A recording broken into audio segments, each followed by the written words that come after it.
लोक शक्ति पार्टी 97 में गठित हुई और कर्नाटक के 3 बार मुख्यमंत्री रहे। भारत के वाणिज्य मंत्री, केंद्रीय वाणिज्य मंत्री रहे, उद्योग मंत्री रहे। श्री रामकृष्ण हेगड़े साहब ने ये पार्टी गठित की थी। अभी बीजेपी को आगरा लोकसभा सीट के अलावा बीजेपी को कहीं भी पाल समाज का, बघेल समाज का वोट किसी लोकसभा सीट पर मिला नहीं है। सब दल जो है इस बात की चिंता कर रहे हैं।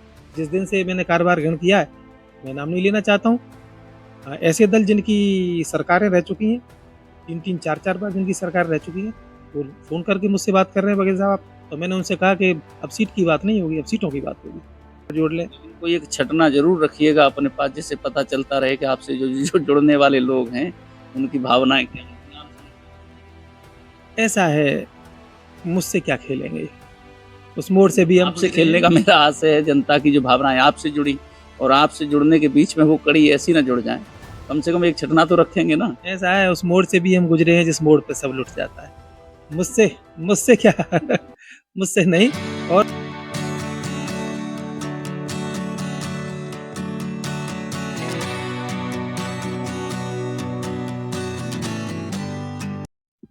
दोस्तों नमस्कार, स्वागत है आपका हमारे खास कार्यक्रम द रियल टॉक शो में। मैं हूं आपके साथ राज यादव।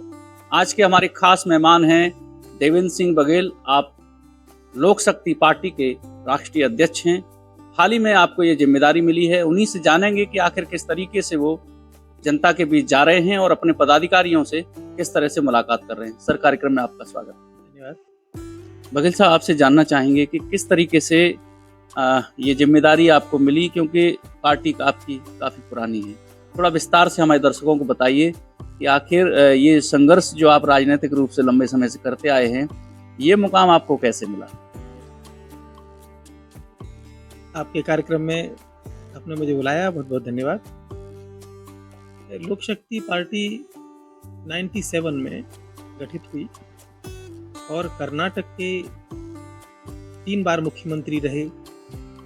भारत के वाणिज्य मंत्री, केंद्रीय वाणिज्य मंत्री रहे, उद्योग मंत्री रहे। श्री रामकृष्ण हेगड़े साहब ने ये पार्टी गठित की थी। और इस पार्टी का एक विश्व रिकॉर्ड है कि 3 महीने में इस पार्टी ने कर्नाटक में सरकार गठित की, अपनी इंडिपेंडेंट सरकार अपनी बनाई। और 1998 में, एक साल बाद ही 1998 में जब एनडीए का सृजन हुआ, तो रामकृष्ण हेगड़े साहब और जॉर्ज फर्नांडिस साहब, ये 2 लोग जो थे वो कन्वीनर थे एनडीए के। और ये पार्टी 1 साल बाद ही एनडीए की संस्थापक सदस्य बनी। ये एक रिकॉर्ड एक पार्टी के नाम है। और क्योंकि ये कर्नाटक मूल की पार्टी रही है, इसीलिए उसका जो है असर वहीं रहा। लेकिन अब मुझे यहाँ राष्ट्रीय अध्यक्ष बनने का मौका मिला, आप सभी लोगों के सहयोग से, जनता के आशीर्वाद से। हमारे इससे मुझसे पूर्व जो अध्यक्ष थे इस पार्टी के, श्री रामनिवास यादव, वो जो है बड़े विश्वास पात्र लोगों में से थे हेगड़े साहब के। और उस समय हेगड़े साहब के राष्ट्रीय महासचिव भी थे। तो कुछ लोग हेगड़े साहब के जो है बीमार हो जाने के बाद कुछ जनता दल यूनाइटेड में चले गए, तो पार्टी बिखराव की स्थिति में आई। हेगड़े साहब बीमार थे, उन्होंने रामनिवास जी को कहा, महासचिव थे उस समय, उनको कहा कि रामनिवास जी आप पार्टी को बचाइए और मैं अमेरिका इलाज के लिए जा रहा हूँ, लौट के अध्यक्षता करूँगा। रामनिवास जी ने पार्टी को तो बचा लिया, लेकिन हेगड़े साहब लौट के नहीं आ पाए। इलाज के दौरान उनकी मृत्यु हो गई और उसके बाद रामनिवास जी को पार्टी में अध्यक्ष बनने का मौका मिला। उसके बाद रामनिवास जी का स्वास्थ्य थोड़ा खराब रहा कई वर्षों तक। अभी 2023 में जुलाई में उनकी डेथ हो गई। उसके बाद अभी 10 नवंबर को 24 में पार्टी के राष्ट्रीय अधिवेशन में आगरा में हुआ था, मुझे सर्वसम्मति से राष्ट्रीय अध्यक्ष चुना गया। ये बात इतनी मतलब सादगी से सामान्य नहीं लगती कि देवेंद्र बघेल जो हाथरस जिले के हैं उत्तर प्रदेश के, वो कर्नाटक तक का सफर कैसे तय कर गए थे? आप पहले से ही इस पार्टी से जुड़ गए थे या लोगों के नज़र में आपका ये संघर्ष जो आप स्थानीय स्तर पर, खास तौर से मैं कहूँ आगरा अलीगढ़ मंडल, तो यहाँ तो दिखता है आपका, लेकिन यहाँ तक का सफर आपने कैसे किया? सिक्के के दो पहलू होते हैं। एक पहलू तो ये है कि आदरणीय रामनिवास जी के सभी समर्थकों ने मुझे उनका राजनीतिक वारिस माना, और दूसरी जो बात है वो धीमे धीमे सामने आएगी, उसके पीछे कुछ राजनीतिक कारण है। उत्तर भारत की राजनीति से संबंधित कुछ संदर्भित कुछ विषय है, वो अभी मैं नहीं चाहता कि वो आपका पार्टी अपनी गाइडलाइन देती है तो उस पर आपको चलना ही है। लेकिन कहीं ना कहीं एक बात ये जरूर होती है कि कोई राजनीतिक दल जब बनता है तो ऑब्वियसली वो जनता के लिए काम करने के लिए जनता के बीच में आता है। तो उसी दिशा में हम बात करें तो अभी लगातार आपकी पार्टी की मीटिंग हो रही हैं, आप दिल्ली में भी और अलग अलग राज्यों में भी। तो अभी कार्यकर्ताओं से मिल रहे हैं तो किस तरह का स्नेह प्रेम मिल रहा है? बहुत अच्छा मिल रहा है, ऊर्जा मिल रही है कार्यकर्ताओं को, मुझे उनसे ऊर्जा मिल रही है, उन्हें मुझसे ऊर्जा मिल रही है। और हमारी अभी जो टीम है उसमें मैंने हमारे पूर्व अध्यक्ष स्वर्गीय रामनिवास जी के जो अन्य साथी थे उनको मैंने प्रायोरिटी दी है, उनको नए लोगों को भी जोड़ा है, लेकिन मैंने उनके पुराने लोगों को मैंने हटाया नहीं है। और मुझे जहाँ जहाँ हेगड़े साहब के समय में या रामनिवास जी के समय में जहाँ जहाँ पार्टी चल रही थी, रन कर रही थी, वहाँ वहाँ के लोगों ने मुझे आमंत्रित किया कि साहब हमारी कार्यकारिणी रिन्यू होनी है। तो मुझे लगा कि सब रुचि ले रहे हैं। अभी मैं 2 दिन पहले पश्चिमी बंगाल से आया, उसके पहले कर्नाटक में राज्य इकाई को जो है बहाल किया, उसको गठन किया, उसका पुनर्गठन किया। तो अच्छा रिस्पॉन्स मिला, दिल्ली में संगठन खड़ा हो रहा है बहुत जल्दी। आपको संगठन आपका रिस्पॉन्स करेगा ही, क्योंकि आपकी कार्यकुशलता से लोग परिचित ही हैं और कहीं ना कहीं ये चीज़ें अब समय पर आपकी पार्टी कार्यकर्ता पदाधिकारी देखेंगे। देश के मौजूदा हालात की हम बात करें, इस समय जो राजनीतिक रूप से जो घटनाएं हो रही हैं उनको किस तरीके से आप ले रहे हैं, क्योंकि आप पार्टी के राष्ट्रीय अध्यक्ष हैं। कई बार आपको उन मुद्दों पे बोलने का मौका मिलता होगा जो राष्ट्रीय विषय हैं, जिन पर बोलना आवश्यक है, और ख़ास तौर से एक राजनीतिक दल के जब आप राष्ट्रीय अध्यक्ष होते हैं तो ये जिम्मेदारी और बढ़ जाती है। तो क्या कहेंगे आज के मौजूदा दौर में जो घटनाएं हो रही हैं? ऐसा है कि जैसा कि पार्टी का नाम है लोक शक्ति, जनता की ताकत, और ये पार्टी जब हेगड़े साहब ने बनाई तो उसके उद्देश्य भी ऐसे रखे, बिल्कुल आम जनता के लिए सीधे, बिल्कुल खुली सरकार का कंसेप्ट कि खुली सरकार के द्वारा हम मानवीय और प्राकृतिक संसाधनों को जनता तक ले जाएंगे, समानता के पूरे अवसर देंगे। अभी जैसा आपने मुझसे प्रश्न किया, अभी मुझे 20 दिन हुए, तो अभी मैं संगठन की तैयारी में लग रहा हूँ, लेकिन समाज के हित में और देश हित में जो कुछ भी बोलना पड़ेगा और जो कुछ भी करना पड़ेगा उसके लिए पार्टी और हम सब प्रतिबद्ध हैं और संकल्प। सदन में हर दल की एक उम्मीद होती है कि हमारा नेतृत्व हो, हमारी सरकार बने। तो अभी कहाँ कहाँ आपका ये प्रयास है, क्योंकि आने वाले समय में भी चुनाव होंगे, खास तौर से मैं बात करूँ उत्तर प्रदेश में आज हम बात कर रहे हैं, तो जो आगामी समय है उसको लेकर भी कोई रणनीति चल रही है आपकी? उत्तर प्रदेश और कर्नाटक खास तौर से मुझे विश्वास है कि इन दोनों चुनावों में, विधानसभा चुनावों में 27 में उत्तर प्रदेश में होना है, 28 में कर्नाटक में होना है, हम निश्चित रूप से सत्ता में भागीदार आप बनेंगे। लेकिन देश में विचारधाराओं की लड़ाई हो रही है, राजनीतिक मुद्दे जो हैं वो धार्मिक मुद्दों के बीच में फाइट हो रही है। ऐसे में आपकी पार्टी जो लोक शक्ति, जनता की शक्ति की पार्टी है, वो किस तरह से अपने आप को मैनेज करेगी? क्या किसी के साथ जोड़ तोड़ में जाएगी, या आप जनता के बीच इतनी ऊर्जा पैदा कर लेंगे कि आप स्वयं सत्ता में आ जाएंगे? देखिए, ऊर्जा तो पैदा करनी ही होगी, कोई विकल्प ही नहीं है, ऊर्जा तो पैदा करनी ही होगी, एक बात। और दूसरी बात, अभी अगले 2 सालों में वातावरण बहुत बदलेगा, तमाम उतार चढ़ाव आएंगे, और मैं ही इससे सफ़र नहीं करूंगा, मेरी पार्टी ही इससे नहीं गुजरेगी। तमाम दल हैं ऐसे, क्षेत्रीय दल और छोटे दल, जो जिनके लिए एक नया रास्ता बनेगा, निश्चित बनेगा। तो लगता है कि ये बदलाव होगा, चीज़ें इस तरह की होंगी कि छोटे दलों की भी अपनी एक स्पेस बनेगी। 100%। 2027 का चुनाव ऐसा चुनाव है कि जिसमें जो है क्षेत्रीय दलों को, छोटे दलों को निश्चित रूप से वरीयता मिलेगी। देखो आप चिराग पासवान जी को देखो, ये बात आपने बहुत महत्वपूर्ण बात कही कि ये जो लेटेस्ट उदाहरण आपने दिया, ये तो है कि इस समय मौका उन्हें मिला, तो आगामी समय में भी ये माना जाए कि निश्चित ही जो दल हैं जो आज सेक्रीफाइस करके अपना स्पेस लेते हैं, लेकिन इनको कल को इनका ब्राइट फ्यूचर होने। ऐसा है, आदरणीय काशीराम जी कहा करते थे कि आप लोगों की जरूरत बनिए, और लोग आपके पीछे लगे रहेंगे। तो हम उसी पैटर्न पर काम शुरू करेंगे। हम ज़रूरत अगर नहीं है तो मैं थोड़ा-सा हट के मैं थोड़ा बात करना चाहता हूँ। अब चूँकि मैं बघेल कम्युनिटी से हूँ, कम्युनिटी की बात मैं ज़्यादा इसलिए नहीं कर सकता, मैं एक पार्टी का अध्यक्ष हूँ।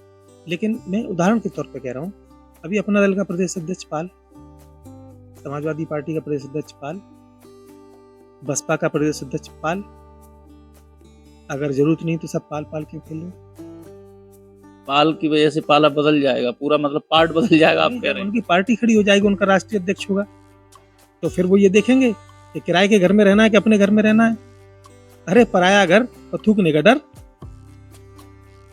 बघेल साहब ने इशारा कर दिया है विधानसभा चुनाव को लेकर के, जो सीन है वो आपने कहीं ना कहीं निश्चित आप देख लीजिए, अभी बीजेपी को आगरा लोकसभा सीट के अलावा बीजेपी को कहीं भी पाल समाज का, बघेल समाज का वोट किसी लोकसभा सीट पर मिला नहीं है। वो अपने इंटरेस्ट से गया है, कहीं सपा में गया है, कहीं बसपा में गया, कहीं कांग्रेस में गया, कहीं, लेकिन बीजेपी को मिला नहीं है। तो अब सारी चीज़ें सब दल जो है इस बात की चिंता कर रहे हैं। जिस दिन से मैंने कारोबार ग्रहण किया है, मैं नाम नहीं लेना चाहता हूँ, ऐसे दल जिनकी सरकारें रह चुकी हैं, 3-3, 4-4 बार जिनकी सरकार रह चुकी है, वो फ़ोन करके मुझसे बात कर रहे हैं बघेल साहब। तो मैंने उनसे कहा कि अब सीट की बात नहीं होगी, अब सीटों की बात होगी। बिल्कुल। अभी लेटेस्ट में एक चुनाव आपके सामने है। दिल्ली में क्या राजनीतिक समीकरण बन रहे हैं और आपकी पार्टी किस तरीके से लोगों से कनेक्ट कर रही है? जो लोग राजनीति में आना चाहते हैं, विधानसभा और महत्वपूर्ण पदों पे जाना चाहते हैं, संवैधानिक पदों पे जाना चाहते हैं, कैसे वो लोग हों, उनकी क्या अर्हता हो, कुछ तो पैरामीटर आपने भी तैयार किया? ऐसा अभी इस पे लगातार चिंतन चल रहा है। अभी लगभग 50 दिन 60 दिन बाद वहाँ चुनाव है और अगले 15 दिन में हम इसको अंतरिम रूप दे देंगे, क्योंकि अभी पार्टी ये भी सोच रही है कि बिल्कुल नया दिल्ली में संगठन खड़ा हो रहा है, एक साथ सीटें कैसे निकलेंगी। लेकिन हम वहाँ अध्ययन ये कर रहे हैं कि हम जिता हरा सकते हैं, तो फिर भूमिका कैसे तय करनी है, ये पार्टी के सभी पदाधिकारी मिलकर हम लोग बैठ रहे हैं, निरंतर बैठ रहे हैं, क्रमिक बैठक चल रही है और इस पे निर्णय जल्दी। आम जो नागरिक हैं वो आपकी पार्टी में यदि कोई समस्या रखना चाहते हैं, आप राष्ट्रीय अध्यक्ष हैं, आपसे कोई उम्मीद ये करे कि मेरे जिले में यदि किसी विषय पर कोई व्यक्ति पीड़ित है, तो वो इंसाफ की गुहार आपसे कैसे लगा सकता है, कैसे संपर्क कर सकता है, ये हमारे दर्शकों को और बताइए। क्योंकि कहीं ना कहीं जब पीड़ित कोई व्यक्ति होता है तो उसे एक मसीहा की जरूरत है, तो वो आपसे कैसे करें? ऐसा है, मेरे ऑफिस का जो संपर्क नंबर है वो 9412730555 और मेरा ईमेल है पार्टी का lokshakti.dsb@gmail.com और इस माध्यम से मुझसे संपर्क किया जा सकता है। और मेरी क्षमता और मेरी अप्रोच जहाँ तक है, मैं इस संदर्भ में जो मुझसे बन पड़ेगा मैं करूँगा। देखिए, ये बात जहाँ हो रही है, ये पॉडकास्ट चैनल आगरा में है, तो निश्चित ही आगरा के लोग तो कम से कम इस बात को जानते ही हैं कि आपके काम करने की क्षमता क्या है और किस तरीके से आप अधिकारी से कनेक्ट करते हैं। सरकारी दफ्तर में जब एंट्री होती थी तो कहीं ना कहीं ये लगता था कि वो अनिल कपूर ने जो एक नायक फिल्म में भूमिका अदा की थी, तो वो रोल मिलता था। और एक पत्रकार के तौर पर ये मैंने आपको काम करते हुए देखा है। तो पहले तो ये उम्मीद हम कर सकते हैं आपसे कि जब कोई व्यक्ति आपसे इस नंबर पर कनेक्ट करे, आपको मेल करे, तो आप उसे अटेंड जरूर करें।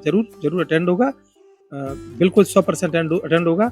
लेकिन एक बात जो आपने अभी अनिल कपूर वाली बात जो कही, उस पर मैं एक बात कहना चाहूँगा कि वो एक दौर था, आपने तो देखा है, और आगरा के जितने पुराने राजनीतिक लोग हैं उन्होंने सबने देखा है, सब जानते हैं। मैंने सिद्धांतों से समझौता नहीं किया। व्यक्ति मेरी प्राथमिकता रहा, पैसा कभी मेरी प्राथमिकता नहीं रहा। दूसरी बात, मेरे अकेले से ये काम सिद्ध नहीं होगा। मैं चाहता हूँ कि जो उस समय अगर आपको अच्छा लगा, तो मेरा वो जो रोल था वो ऐसे नायक के रूप में हर जिले में और हर विधानसभा में क्षेत्र में लोग खड़े हों और जनता के लिए संघर्ष करें, उनको न्याय दिलाएं। और अच्छा, इसी में इसकी पार्टी जो मैंने एक्सेप्ट की या इस पार्टी में मैंने जो अध्यक्ष के रूप में कार्यभार ग्रहण किया, इसके पीछे एक बात मन में ये भी थी, आज कल क्षमता थी बहुत, आज कुछ शारीरिक क्षमता भी कम हुई है, कल को और भी शारीरिक क्षमता कम होगी, लेकिन आपका मनोवेग कम। लेकिन हाँ, मनोबल मेरा कम नहीं है, लेकिन मेरे मन में ये बात है कि मान लो कल मैं कुश्ती लड़ने की स्थिति में नहीं रहा, तो आज मेरा अखाड़ा तैयार हो रहा है ना, इसमें पहलवानों को चुकाऊंगा, तैयार करूंगा। एक दिन जब वो मेडल लेकर के आएंगे और कहेंगे कि ये लो, तो अखाड़े के उस्ताद के पास जब वो लेकर के आएंगे मेडल जीत करके, तो ये मेरे लिए बहुत गौरवपूर्ण होगा। और एक देखिए, ये बॉलीवुड में भी कई बार ये उदाहरण मिलता है कि जब कोई व्यक्ति एक्टर बनने घर से निकलता है, तो भले ही वो एक्टर सफल ना रहा हो, लेकिन प्रोड्यूसर और डायरेक्टर तो भूमिका अच्छी अदा करता है। तो हम ये उम्मीद कर रहे हैं कि आप एक अच्छे डायरेक्टर के तौर पर इस देश में राजनीतिक रूप से देश के सामने नजर आए। ऐसा है, मैं निश्चित रूप से आपकी उम्मीद पे खरा उतरूंगा, और जिस तरह से मैंने संसदीय कार्यकाल में अपने को पूरा झोंक दिया था, तो जैसा कहा आपने कि डायरेक्टर के रूप में भी, मैं अखाड़े के उस्ताद के रूप में भी अपने आप को ऐसे ही झोंक दूंगा, क्योंकि मुझे मेरी मन में मेरे इच्छा है कि नई पीढ़ी में ऐसे लोग आएँ जिनके मन में जनता के लिए दर्द हो, और राजनीति को हाँ सेवा भाव से, और उसको सही उसके असली रूप में। तो धंधेखोर राजनीति तो आप जानते हैं सर, इस चीज को तो आप हटाने के लिए आ रहे हैं ना राजनीति। बिल्कुल। अच्छा, ऐसा नहीं उठेंगे, नहीं आएंगे लोग आगे, तो क्या होगा? हम भी यही सोच रहे थे आज, चाहे तो लोकदल में, चाहे समाजवादी पार्टी में, चाहे किसी अन्य दल में, एक सीट के लिए हम जाके हाथ पकड़ लें, पैर जोड़ लें। कोई एक छटना जरूर रखिएगा अपने पास, जिससे पता चलता रहे कि आपसे जो जुड़ने वाले लोग हैं उनकी भावनाएं क्या हैं। ऐसा है, मुझसे क्या खेलेंगे, उस मोड़ से भी हम आपसे खेलने का मेरा आशय है, जनता की जो भावनाएं आपसे जुड़ी और आपसे जुड़ने के बीच में वो कड़ी ऐसी ना जुड़ जाए, कम से कम एक छटना तो रखेंगे ना। ऐसा है, उस मोड़ से भी हम गुजरे हैं जिस मोड़ पे सब लुट जाता है। मुझसे क्या मुझसे नहीं।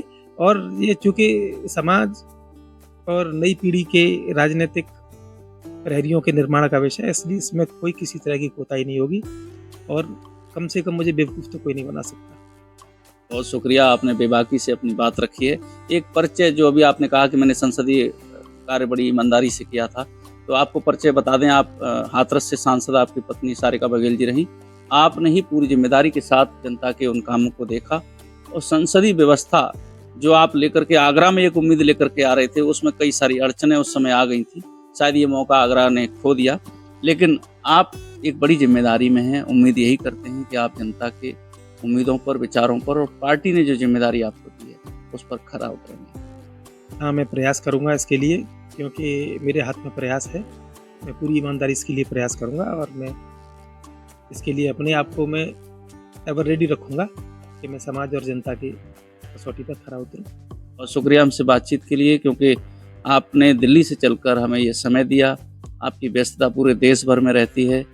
रियल टॉक शो की यही एक मतलब कोशिश है कि हम लोगों के मूलभूत विचार जो वो रखना चाहते हैं सीधे तौर पर जनता तक। धन्यवाद, बहुत बहुत शुक्रिया आपका, और मैं बहुत आभारी हूँ, आपने मुझे बुलाया, बहुत धन्यवाद।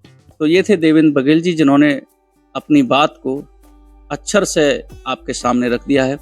लोक शक्ति पार्टी आपके बीच में बहुत जल्दी प्रभावी ढंग से काम करती हुई नजर आएगी। हमारी कोशिश है इस शो के जरिए हम ऐसे ही लोगों को जो जनता के बीच या अपनी कार्यशैली से एक अपनी अलग पहचान रखते हैं, उनको आप तक पहुंचाएं, आपके बीच में लेके आएं।